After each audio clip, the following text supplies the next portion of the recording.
Let's do a second definition, second relevant definition. And we say that a sequence of random variables xn converges to x in probability if, this is the definition, the P here refers to convergence in probability, if the probability that the difference here is bigger than epsilon tends to 0 for any epsilon greater than 0. How many of you have seen this definition? Give me green light if you have seen this before. Okay, give me green light. Keep the green light if you have used this concept in some of your calculations before. Okay, thanks. This is a bit more complicated definition because, well, it includes kind of different things and it takes a little bit to digest. What does it mean? It somehow means that how would computer scientists actually say it? In computer science or theoretical computer science, you would say, you would use this type of phrase that xn is the difference from xn to x is less than epsilon with high probability. This is with high probability, and that's how a computer scientist would use this term. So it means for any epsilon, the probability of this event gets larger and larger the higher your n is. So that's what these are. You can think, okay,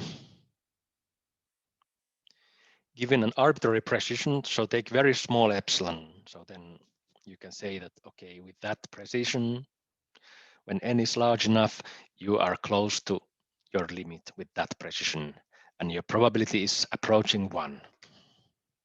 But there's a little bit of confidence interval accepted, and that's what makes this concept so useful. So this is extremely useful because that's something which you can prove in practice, actually, in many wide variety of applications related to, let's say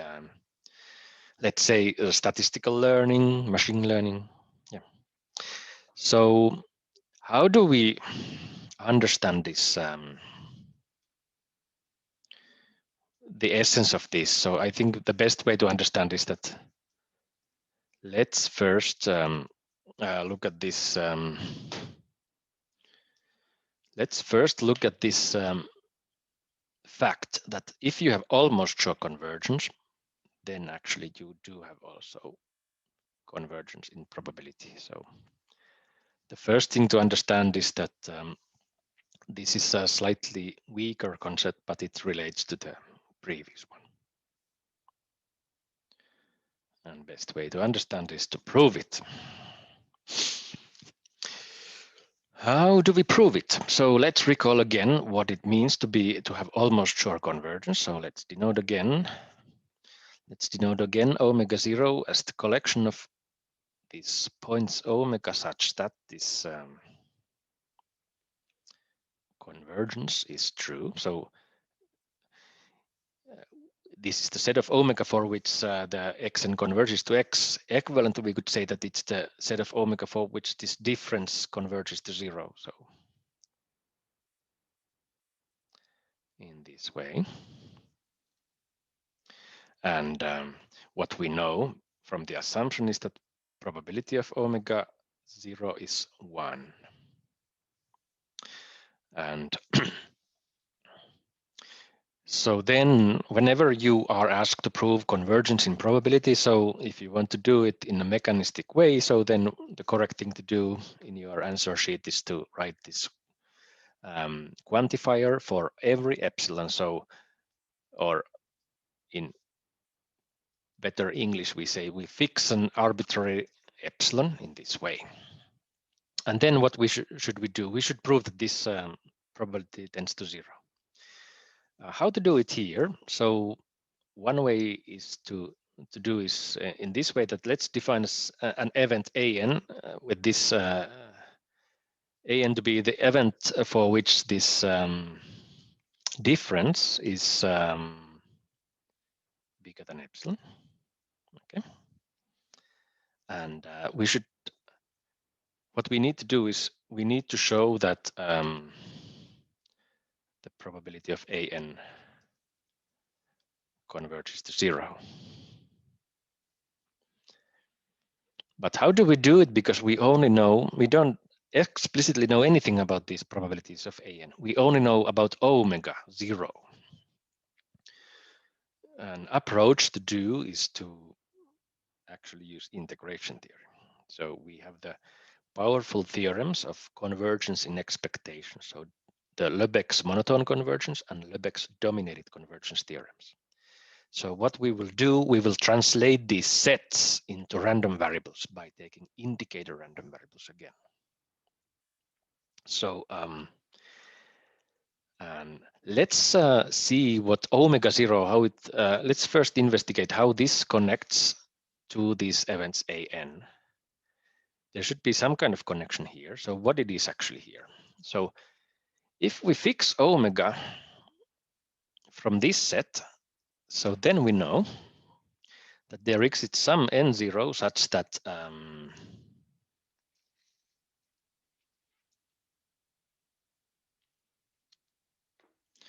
such that this difference that we look at is less than epsilon for all large enough values of n. Yeah. And what would this mean? It means that then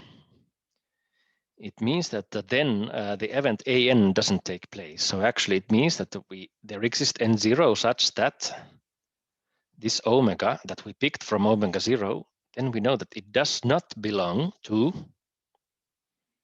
AN anymore. So it actually belongs to the complement for all large values of n.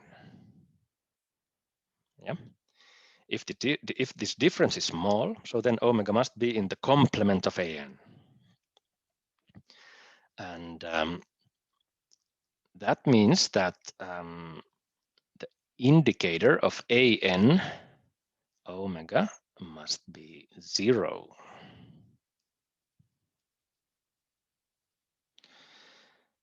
And if the indicator is 0 for all large values of n, we conclude that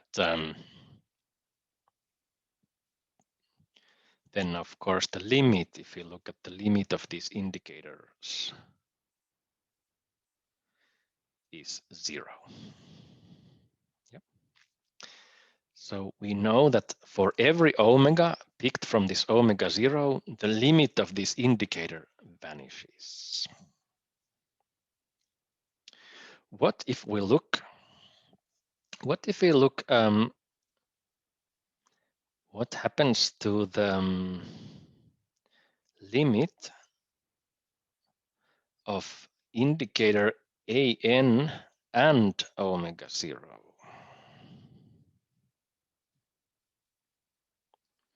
What is this limit?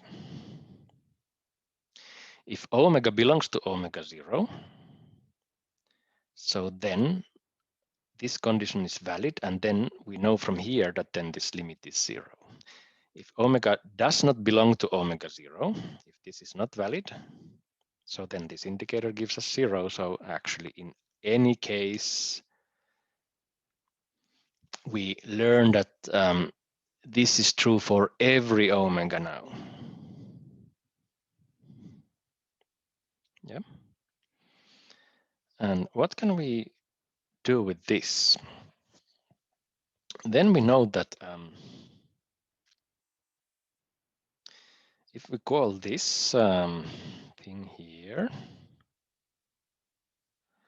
let's give this a name. Let's call it xn is taking. So let's call it zn. Okay. So zn is a random variable which converges to 0 with n.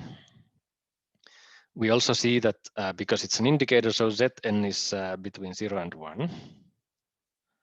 So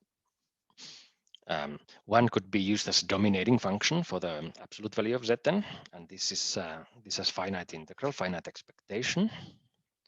So because Zn is a bounded sequence of random variables, we know that 0, which is equal to the expectation of the limit